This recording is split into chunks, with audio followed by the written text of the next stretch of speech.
en la providencia divina, ha jugado un papel fundamental en la propagación del Evangelio de Jesucristo a lo largo de toda la historia de la iglesia.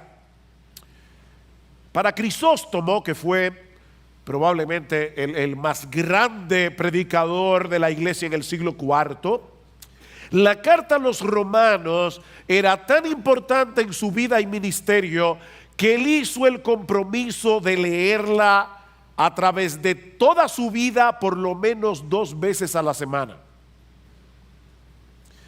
Crisóstomo decía que Romanos es indiscutiblemente el compendio más complejo y profundo de todas las verdades sagradas más fundamentales de la Biblia. Martin Lloyd-Jones, mi héroe, que se pasó 16 años estudiando Romanos y no terminó, le dio un infarto en Romanos 15:17 y no terminó la carta. No murió, pero se retiró del ministerio y por eso no pudo seguir. No se preocupen, yo no voy a estar 16 años estudiando Romanos, pero Martin Lloyd-Jones decía que esta carta es el escrito más profundo que existe. El escrito más profundo que existe. Fue la carta a los romanos el medio que el Señor usó para traer a salvación a Agustín de Hipona, uno de los teólogos más influyentes que ha tenido la iglesia a través de la historia, hasta el día de hoy. Fue la carta a los romanos que Dios usó para convertir a Martín Lutero. Su conversión al cristianismo se debió primariamente a su entendimiento de Romanos capítulo 1, versículos 16 y 17, porque en el Evangelio la justicia de Dios se revela por fe y para fe, como está escrito: el justo por la fe vivirá. De hecho, podemos decir sin lugar a dudas que la reforma protestante del siglo XVI no fue otra cosa que la consecuencia de un entendimiento más claro y profundo de la carta a los romanos.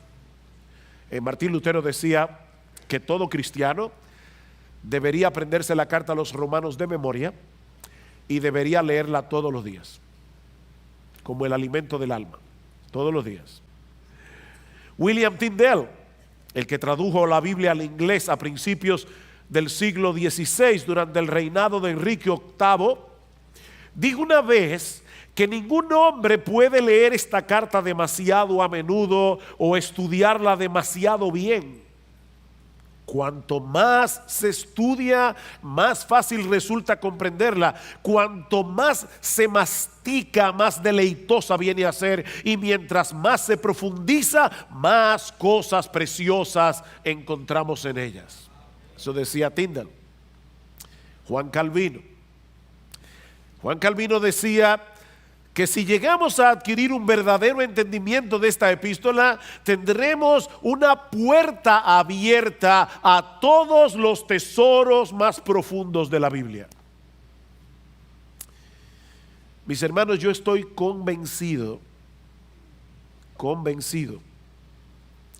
de que Dios puede salvar a muchos y avivar a muchos mientras nos exponemos domingo tras domingo al contenido de esta carta, que fue escrita originalmente a un grupo de creyentes en la ciudad de Roma. Nadie sabe cómo se fundó esta iglesia. Lo que sí sabemos es que Pablo deseaba visitarla y no había podido. Cuando Miguel leyó al principio en el versículo 13, Pablo dice: yo no quiero que ignoréis, hermanos, que con frecuencia he hecho planes para ir a visitaros y hasta ahora me he visto impedido. Pablo quería ir a Roma, así que él decide enviarles esta carta para explicarles con lujo de detalles el mensaje del evangelio que él predicaba entre los gentiles, y entre otras razones para que esta iglesia pudiera ser de ayuda en su deseo de llegar a España, como va a decir más adelante en el capítulo 15 de la carta. En la mañana de hoy vamos a limitarnos únicamente a la introducción de la epístola, los versículos 1 al 7 del capítulo 1, Ahora recuerden, hermanos, que Romanos no es un tratado teológico, aunque a veces lo parece. Pero en realidad Romanos es una carta que fue enviada a una iglesia compuesta por creyentes comunes y corrientes como tú y como yo.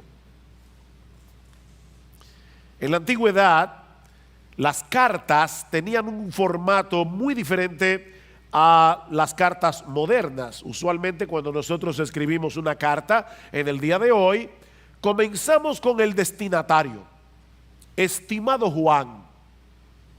Luego viene el cuerpo de la carta: te escribo esta carta, bla, bla, bla, bla. Y al final, el remitente: con afecto, José. Esas son las cartas de hoy: destinatario, cuerpo, remitente.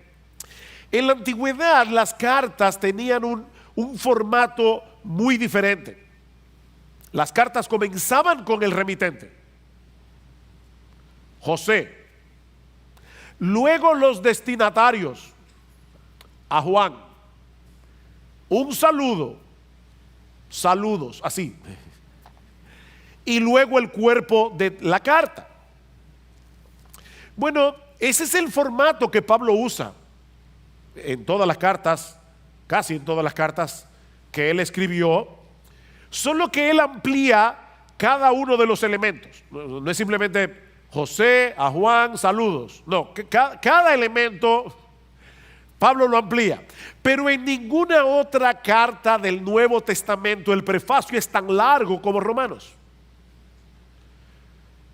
¿Quién escribió Romanos? Pablo. Pero él usa 5 versículos para explicar eso. Luego viene el remitente, el destinatario o los destinatarios, en este caso la iglesia de Roma, y usa casi 2 versículos para eso. Y luego viene el saludo. Y lo que vamos a ver en esta mañana, mis amados hermanos, es que, y esto es fabuloso, es que tanto el remitente como los destinatarios como el saludo, todo viene dado en función del evangelio. Para Pablo no había nada más que el evangelio, y hasta para decir quién él es, para decir a quién escribe la carta, para saludar, él no puede hacerlo si no es en función del evangelio. Así que comencemos con el remitente de la carta, y les advierto, es la parte más extensa de este sermón para que no se asusten. Vamos a estar un buen rato en el remitente de la carta, que encontramos en el versículo 1 de Romanos. Dice: Pablo, siervo de Cristo Jesús, llamado a ser apóstol, apartado para el evangelio de Dios. Muchos cristianos quisieran tener un testimonio impactante que contar acerca de su conversión, y eso es equivocado. No tenemos que querer haber tenido una vida muy mala para que la gente se impresione. Yo antes era un ladrón, un drogadicto, un alcohólico, pero Cristo me salvó, y wow. No tiene que ser tan espectacular. Bienaventurado el varón que no anduvo en consejo de malos. Ahora, si había alguien que tenía mucho que contar acerca de su conversión, era el apóstol Pablo.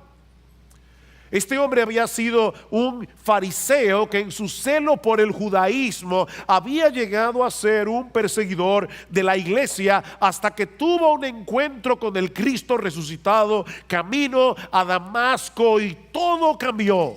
Y Pablo compartió varias veces esta historia de conversión, así que es apropiado en ciertos contextos que nosotros digamos cómo fue que el Señor nos salvó. Pero al presentarse delante de esta iglesia que no lo conocía personalmente, Pablo pasa por alto totalmente su espectacular historia de conversión y se presenta a sí mismo como un esclavo de Jesucristo, llamado a ser apóstol, apartado para el evangelio de Dios. Esa es su tarjeta de presentación. El Señor Jesucristo había decidido tomar a este antiguo perseguidor de la iglesia no solo para hacerlo suyo, uno de sus esclavos, que es la traducción literal de la palabra siervo que aparece en el versículo 1. Pablo se veía a sí mismo como un esclavo de Jesucristo, sino también para ser uno de sus apóstoles. De hecho, más adelante Pablo va a decir en el versículo 5, por medio de quien hemos recibido la gracia y el apostolado. Los apóstoles de Cristo son hombres escogidos por Jesús, que habiendo sido testigos oculares de su resurrección, fueron comisionados por él para hablar en su nombre y poner el fundamento de la iglesia, dice Pablo en Efesios capítulo 2, versículo 20. Así que toda iglesia cristiana verdadera es apostólica. Nosotros somos apostólicos, somos evangélicos, católicos, apostólicos y evangélicos, no romanos. Es por eso, mis hermanos, que ya no hay apóstoles. No, yo sé que hay gente que se dicen que son apóstoles, pero hay gente que cree que son Napoleón. Yo estoy diciendo, oficialmente hablando, hoy día no hay apóstoles. Una persona que se llame apóstol, sencillamente, y tal vez lo hace con un buen corazón, pero está sinceramente equivocado. No hay apóstoles en el día de hoy, porque los apóstoles pusieron el fundamento de la iglesia. Yo no sé cuántos ingenieros y arquitectos hay aquí, pero todo el mundo sabe que el fundamento de una edificación se pone una sola vez y para siempre. ¿Ok? Pero aparte de eso, Cristo encargó a estos hombres que fueron testigos oculares de su resurrección para ser apóstoles, y Pablo dice claramente en 1 Corintios capítulo 15 versículo 8 que el último ser humano que vio a Cristo resucitado fue él, camino a Damasco. Por eso él podía ser apóstol. Cristo se le apareció a Pablo para que él fuera un apóstol. Hay que ver al Cristo resucitado. Ahora, eso quiere decir, mis hermanos, y por eso esto es tan importante, que cuando un apóstol habla, lo hace como portavoz de Jesucristo, es decir, como si fuera Jesucristo mismo el que hablara. Así que al leer esta carta de Pablo a los romanos, debemos recordar que este no es un documento privado escrito por un creyente del primer siglo que estaba preocupado por una iglesia en la ciudad de Roma. No. Pablo escribe esta carta con la autoridad de un apóstol. De manera que en última instancia la revelación del evangelio que encontramos en esta carta no se origina en Pablo, se origina en Jesús. Algunas personas hablan de el evangelio de Pablo. No, este no es el evangelio de Pablo. Este es el evangelio de Jesús. De manera que rechazar el evangelio que se revela, se define, se describe en la carta a los romanos no es rechazar a Pablo, es rechazar a Jesucristo. Ahora, cuando nosotros mencionamos la palabra evangelio, no debemos suponer que todo el mundo entiende la misma cosa. Así que ahora Pablo todavía está en el remitente. Él está tratando de decir a la iglesia de Roma quién él es. Pero ahora Pablo va a pasar a definir con más detalle cuál era ese mensaje que el Señor Jesucristo le había comisionado predicar entre los gentiles, porque ese mensaje del evangelio define la identidad de Pablo como apóstol de Jesucristo. Y hay básicamente 5 cosas que Pablo menciona en este prefacio acerca del evangelio, comenzando con el origen del evangelio. Noten una vez más el versículo 1. Pablo, siervo de Cristo Jesús, llamado a ser apóstol, apartado para el evangelio de Dios. De Dios. Esta frase no significa primariamente el evangelio que trata acerca de Dios, sino más bien el evangelio que tiene su origen en Dios. Ningún hombre tiene derecho a decidir cuál es la manera en que nos vamos a reconciliar con Dios. Recuerden que en esta ecuación Dios es el ofendido y Dios es Dios. Así que tenía que ser Dios el que estableciera el protocolo a través del cual nosotros podemos reconciliarnos con Él y acercarnos a Él. Por eso Pablo habla de el evangelio, no de un evangelio. En el Nuevo Testamento siempre se habla de el evangelio porque solo hay uno. Un evangelio, el único que hay. La palabra evangelio significa buenas noticias. Bueno, mis hermanos, amigos que nos visitan, de todas las buenas noticias que tú pudieras recibir a lo largo de tu vida, no hay una buena noticia que sea más buena noticia que la buena noticia del evangelio.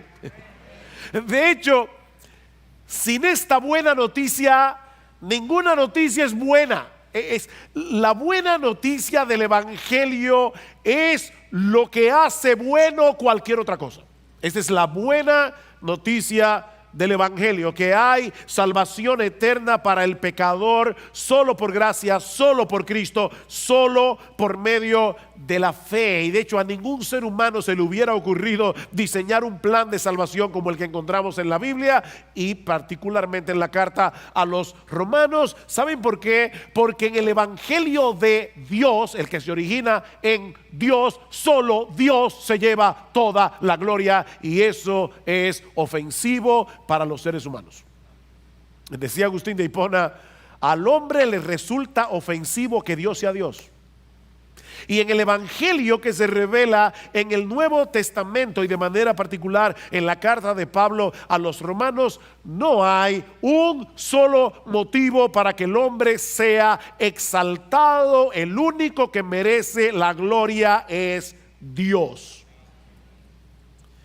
Este es el evangelio de Dios. El método de salvación fue diseñado por Dios y fue llevado a cabo por Dios de principio a fin por medio de la persona y la obra de su Hijo, para que Él solo sea glorificado en la salvación de los pecadores. Es por eso que más adelante, cuando Pablo llega al capítulo 11 de Romanos, que es cuando Pablo termina de exponer con todo detalle de qué se trata el evangelio, Pablo prorrumpe en unas palabras de doxología, en unas palabras de alabanzas a Dios. Oh profundidad de las riquezas de la sabiduría y del conocimiento de Dios, cuán insondables son sus juicios e inescrutables sus caminos. Porque ¿quién entendió la mente del Señor? ¿A quién se le hubiera ocurrido un plan de salvación a través del cual el Dios ofendido es el que paga la deuda del pecado del hombre? ¿A quién se le hubiera ocurrido eso? Para que Él sea el justo y el que justifica al que es de la fe de Jesús. Dice Pablo: oh profundidad, ¿quién ha conocido la mente del Señor? ¿O quién llegó a ser su consejero? ¿O quién le ha dado a Él primero para que se le tenga que recompensar? Porque de Él y por Él y para Él son todas las cosas. A Él sea la gloria por los siglos. El evangelio se origina en Dios. Pero vemos también aquí en este prefacio, y todavía estamos en el remitente, recuerden, la continuidad del evangelio. Versículo 2: que Él es Dios, que Él ya había prometido por medio de sus profetas en las Santas Escrituras.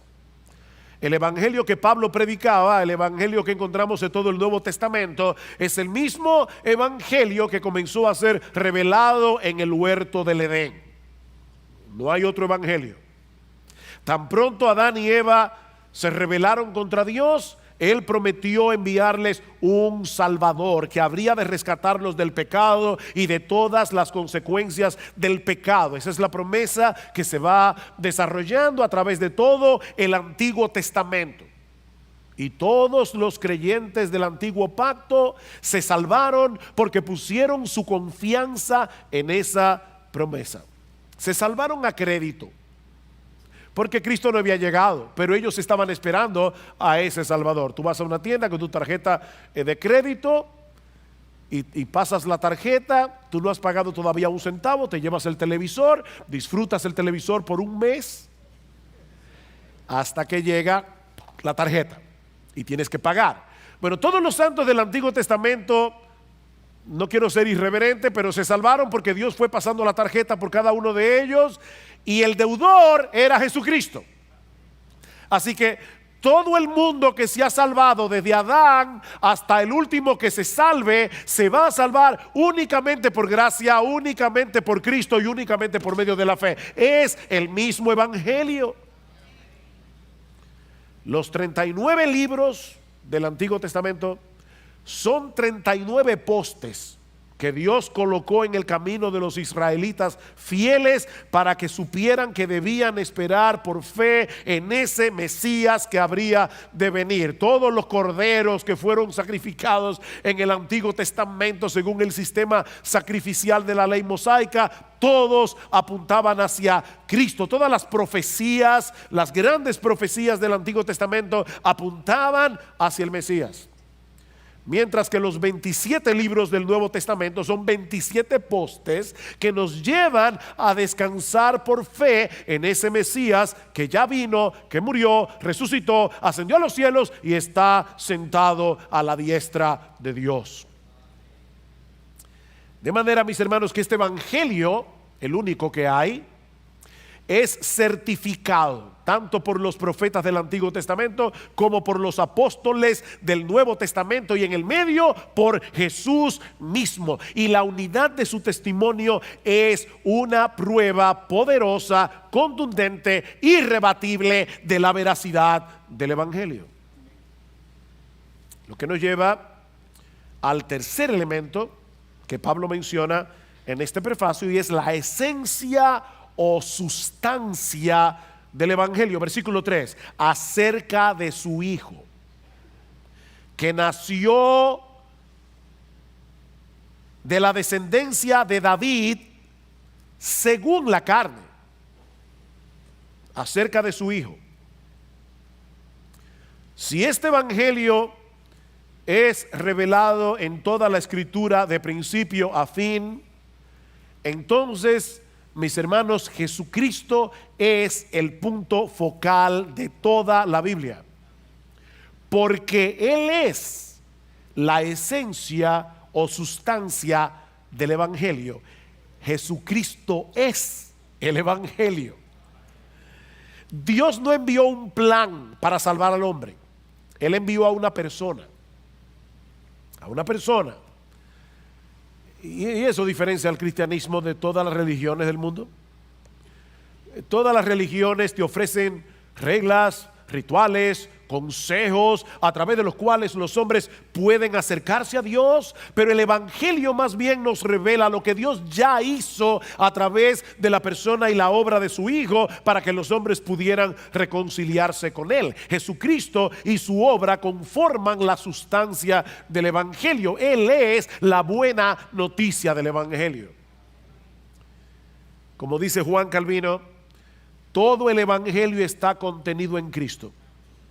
Y por lo tanto, alejarse solo un paso de Cristo significa alejarse del evangelio. Y noten todo lo que Pablo dice aquí acerca de Jesucristo. Y es impresionante, tanto en tan pocas palabras. En primer lugar, que Él es el Hijo de Dios. Si tú pones a un lado la declaración del versículo 2 y conectas el versículo 1 con el 3, vas a leerlo de esta manera: Pablo, siervo de Cristo Jesús, llamado a ser apóstol, apartado para el evangelio de Dios, acerca de su Hijo. ¿Ven? Acerca de su Hijo. ¿Acerca del Hijo de quién? Acerca del Hijo de Dios. El Evangelio es lo que Dios llevó a cabo a través de su Hijo, es decir, la segunda persona de la Trinidad, que en un punto de la historia asumió voluntariamente una naturaleza humana al nacer según la carne de la descendencia de David, del linaje de David. Según su naturaleza humana, esa es la idea de según la carne. Según su naturaleza humana, Jesucristo pertenecía al linaje del rey David.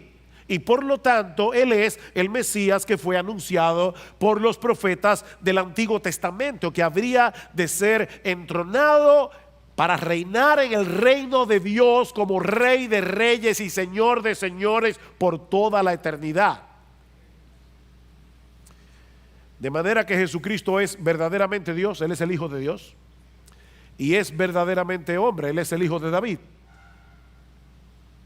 Y consecuente, Él es el único ser capacitado para mediar entre Dios y los hombres. Hay un solo mediador, un solo mediador. No, María no es mediadora, no tenemos nada contra María, es la madre del Salvador, pero ella no puede mediar entre Dios y los hombres. Ningún santo puede mediar entre Dios y los hombres, solamente Jesucristo. 1 Timoteo capítulo 2 versículo 5, hay un solo Dios y hay un solo mediador entre Dios y los hombres, Jesucristo hombre, porque para ser un mediador entre Dios y los hombres hay que ser Dios y hay que ser hombre. Tiene que ser un hombre para que pueda representar a los hombres, pero tiene que ser Dios para poder presentarse delante de Dios e interceder por los hombres luego de haber satisfecho plenamente la justicia de Dios por medio de su muerte en la cruz del Calvario. Noten lo que sigue diciendo el versículo 4, dice acerca de su Hijo que nació de la descendencia de David según la carne y que fue declarado, literalmente que fue designado Hijo de Dios con poder, conforme al Espíritu de santidad, por la resurrección de entre los muertos, nuestro Señor Jesucristo. Él fue designado Hijo de Dios con poder, o el Hijo poderoso de Dios, como lo traduce otra versión, por medio de la resurrección. ¿Y eso qué significa? Bueno, eso significa que cuando el Hijo de Dios se hizo hombre para nacer en la descendencia y el linaje de David, Jesucristo, la segunda persona de la Trinidad, voluntariamente estaba asumiendo una postura de debilidad.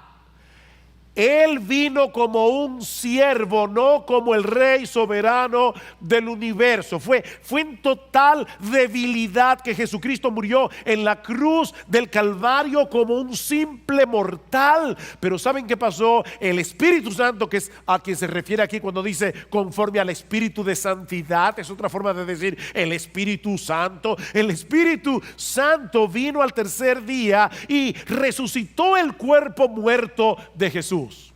Eso es lo que dice más adelante Pablo en el capítulo 8 versículo 11. Pero si el espíritu de aquel que resucitó a Jesús de entre los muertos habita en vosotros, el mismo que resucitó a Cristo Jesús de entre los muertos también dará vida a vuestros cuerpos mortales por medio de su espíritu que habita en vosotros. ¿Ven? El Espíritu Santo resucitó el cuerpo muerto de Jesús y va a resucitar el nuestro también, porque el Espíritu Santo mora en nosotros. Y a partir de ese momento, mis hermanos, aquel que había sido hecho Hijo de Dios en debilidad y humillación durante la encarnación, ahora fue designado por el Padre Hijo de Dios en poder, o el poderoso Hijo de Dios, que ahora va o a salvar o a juzgar a toda la raza humana. Dios, el Padre, designó a Jesucristo como el poderoso Hijo de Dios a través de la resurrección. Y eso es lo que separa al cristianismo de todas las religiones del mundo. Jesucristo resucitó. Mahoma está muerto, Buda está muerto, Lao Tse está muerto, Confucio está muerto. Pongan al que ustedes quieran, está muerto. Mary Baker Eddy está muerta. El de los mormones está muerto, el de los testigos de Jehová está muerto. El único que está vivo es Jesucristo. Él se levantó de la tumba al tercer día. Él es el Hijo, fue designado Hijo de Dios con poder por la resurrección de entre los muertos. De ahí el otro elemento que Pablo menciona en el prefacio. Y recuerden, este es el remitente. Pablo está simplemente diciendo quién fue que escribió la carta. Ya vimos el origen del Evangelio, la continuidad del Evangelio, la esencia del Evangelio. Veamos ahora la amplitud universal del Evangelio. Versículo 5, por medio de quien hemos recibido la gracia y el apostolado para promover la obediencia a la fe entre todos los gentiles por amor a su nombre. Entre todos los gentiles o entre todas las naciones. Pablo vuelve a mencionar su apostolado como una gracia misericordiosa que él recibió del mismo Cristo a pesar de haber sido un perseguidor de la iglesia. Pero él ahora quiere definir con más precisión de qué se trata este apostolado que él recibió de Jesús para promover la obediencia a la fe entre todos los gentiles. Jesucristo no vino a salvar a ninguna raza particular de seres humanos. Él es el único que puede dar salvación a cualquier pecador independientemente de su cultura, independientemente de su nacionalidad. Yo soy el camino y la verdad y la vida. Nadie viene al Padre sino por mí. El apóstol Pedro dice en Hechos capítulo 4 versículo 12 que en ningún otro hay salvación. En ningún otro hay salvación, porque no hay otro nombre bajo el cielo dado a los hombres en el cual podamos ser salvos. No importa si nació en República Dominicana, no importa si nació en Corea del Norte, no importa si nació en Arabia Saudita, hay un solo nombre a través del cual los hombres pueden ser salvos, y es Jesucristo. Y es por eso que el Señor le encargó a Pablo de manera particular que llevara ese mensaje del Evangelio a los gentiles, es decir, a los que no son judíos de nacimiento. Por supuesto, Pablo no iba a dejar de predicarle el Evangelio a un judío por el hecho de ser judío. Pero lo que él está diciendo aquí es que su tarea primordial era llevar el mensaje de salvación a los gentiles, y me llama mucho la atención la manera como Pablo explica esto. Dice, para promover la obediencia a la fe. En otras palabras, para promover el tipo de obediencia que surge o emana de la fe. Una de las cosas en las que Pablo insiste una y otra vez en todas sus epístolas, pero de manera particular en esta carta a los romanos, es que el pecador es justificado, es decir, declarado justo en el tribunal de Dios por medio de la fe sola. No por ninguna otra cosa, no la fe más obras, no la fe más la misa, no la fe más rituales, no la fe más confesarse con un sacerdote, la fe sola. Pastor, ¿qué significa la palabra sola? Bueno, en el griego es una palabra interesante que significa sola. Sola, nada más, solamente por medio de la fe. Pero Pablo también insiste, y este es el punto importante aquí. Él insiste en el hecho de que la fe en Jesucristo, mi amigo, escúchame bien, si tú estás aquí de visita hoy en la mañana, Pablo y todo el Nuevo Testamento insiste en el hecho de que la fe en Jesucristo necesariamente implica un sometimiento voluntario al señorío de Jesús. Por eso tanto en el versículo 5 como en el 4 como en el versículo 7 Pablo se refiere a Jesús en esta carta como Señor. Él es Señor. Y de hecho por eso es que Pablo se presenta a sí mismo como un esclavo, porque Él es el Señor. Y eso no es exclusivo de Pablo. No es que Pablo era esclavo de Jesús y nosotros los otros cristianos no. No, hermanos, esa es la condición de todo aquel que ha creído de verdad en Jesucristo, porque Él es el Señor.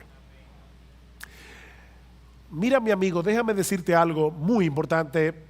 A final de cuentas, todos aquí somos esclavos de alguien. Aquí no hay nadie que no sea un esclavo, pero somos esclavos de diferentes amos. O somos esclavos del pecado, o somos esclavos de Jesús. No hay una tercera opción. Escucha lo que dice Pablo en Romanos capítulo 6. ¿No sabéis que cuando os presentáis a alguno como esclavos para obedecerle, sois esclavos de aquel a quien obedecéis, ya sea del pecado para muerte o de la obediencia para justicia? Tú eres esclavo del amo al que tú obedeces. Si eres esclavo del pecado, vas a obedecer al pecado. Si eres esclavo de Cristo, vas a obedecer a Cristo, no perfectamente, pero sí sinceramente. Y a la luz de esa realidad, yo te pregunto, ¿quién es tu amo? Y esta pregunta es para todos, aún para aquellos que son miembros de IBCJ. ¿Quién es tu amo? Porque somos esclavos de alguien. Tú puedes decir con toda certeza que Jesucristo es tu Señor, que en tu vida es su voluntad la que importa, no la tuya. De manera que si hay un conflicto entre tu voluntad, lo que tú quieres hacer, y la clara voluntad de Jesús revelada en su palabra, hay una lucha. Sí, hay una lucha porque el pecado todavía mora en ti, pero tú quieres obedecer a Jesús y tú quieres pecar. Ahí está el problema. Pero hay una tensión, hay una lucha. ¿Tú percibes esa lucha? Recuerda, no hay alternativa. O eres esclavo del pecado o eres esclavo de Jesucristo. Una esclavitud opresiva es destructora. La otra, sorprendentemente, es liberadora. Es una esclavitud liberadora. Es una esclavitud que nos liberta. Conoceréis la verdad y la verdad os hará libres, y la verdad es Jesucristo. Todo aquel a quien el Hijo libertare será verdaderamente libre. Tener a Jesús como Señor es una enorme bendición. Déjame hacer un ejercicio contigo que escuché recientemente. Vamos a suponer que a ti te encargan conformar un grupo de personas y mira quiénes deben estar en ese grupo. Tú ahora mismo, ahí sentado, ahora mismo, por favor, tú vas a pensar cuál es la persona más bondadosa que yo conozco. Ponla en el grupo. ¿Cuál es la persona más generosa que yo conozco? Ponla en el grupo. ¿Cuál es la persona más paciente que yo conozco? Ponla allí en el grupo. ¿Cuál es la persona más inteligente y más sabia que tú conoces? ¿Cuál es la persona más tierna y firme que tú conoces? Esa va en el grupo. ¿cuál es la persona más capaz que tú conoces? Ponla ahí en el grupo. Y así puedo seguir mencionando virtudes. ¿Cuál es la persona más mansa y humilde que tú conoces? Ponla en el grupo. Ahora júntalas todas en una sola persona y luego lleva cada una de sus virtudes a la perfección y tú tendrás una idea aproximada de lo que es tener a Jesucristo como dueño, amo y Señor de tu vida.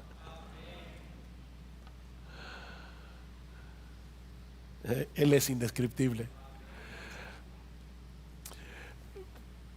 Mira, déjame decirte algo, a ti que eres esclavo del pecado. Tú crees que tú eres libre, pero tú eres un esclavo. Lo que pasa es que el pecado opera a través de tus propios deseos y te engaña y él te hace creer. Eres tú el que toma la decisión, pero porque eres un esclavo.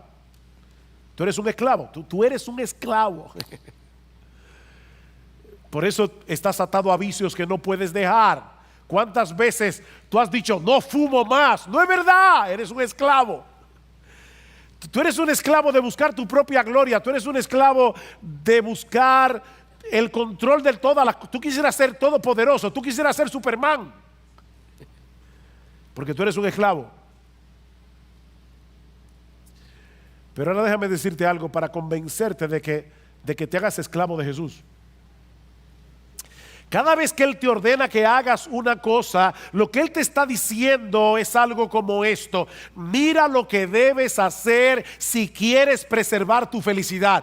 Y cada vez que Él te prohíbe una cosa, lo que te está diciendo es lo que tienes que evitar para que no termines destruyendo tu vida.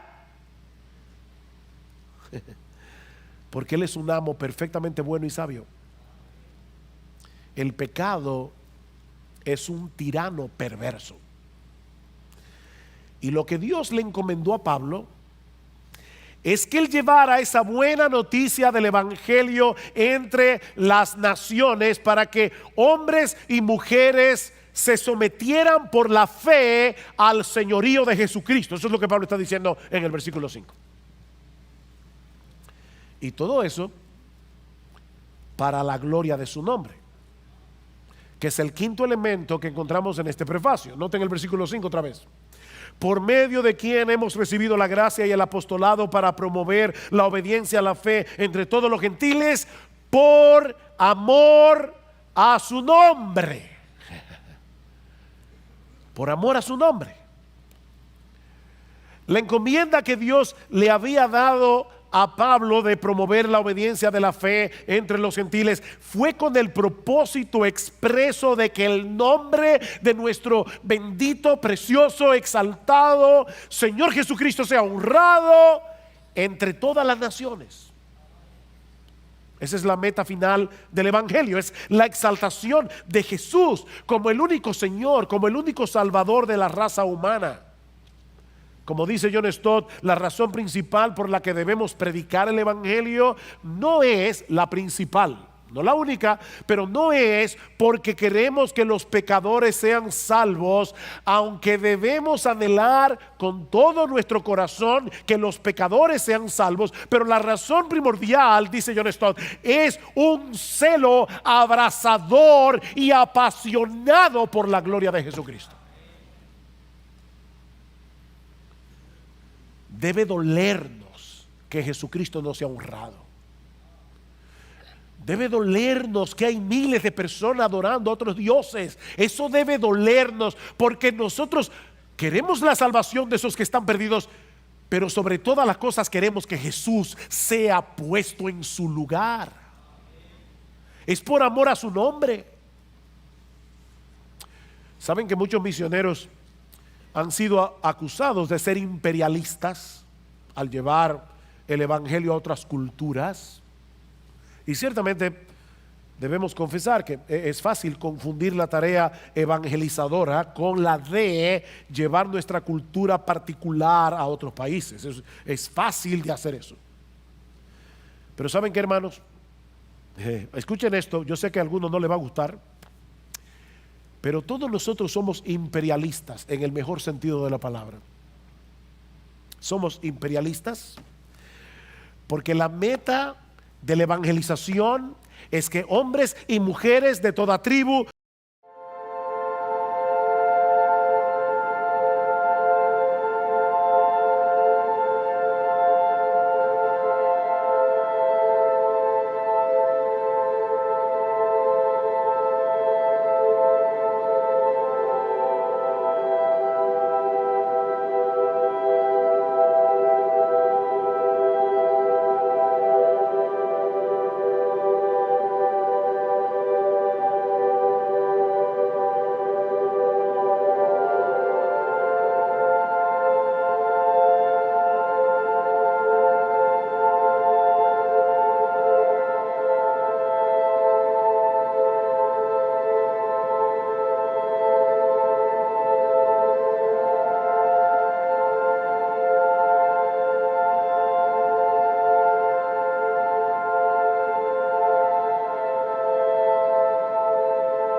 lost in the glow of the cosmic bars. Echoes of the nebula, whispers in the dark. Our souls entwined, we spark, we are. In the depths of night, we dance with the stars, lost in the glow of the cosmic bars. Echoes of the nebula, whispers in the dark. Our souls entwined, we spark, we arc. The void we glide in the spaces between the tides. Melodies of the unknown, in the shadows we've grown. Through the void we glide in the spaces between the tides. Melodies of the unknown, in the shadows we've grown.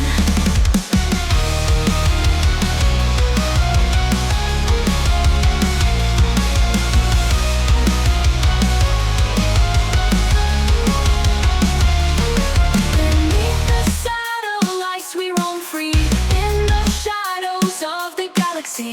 Electric hearts we beat.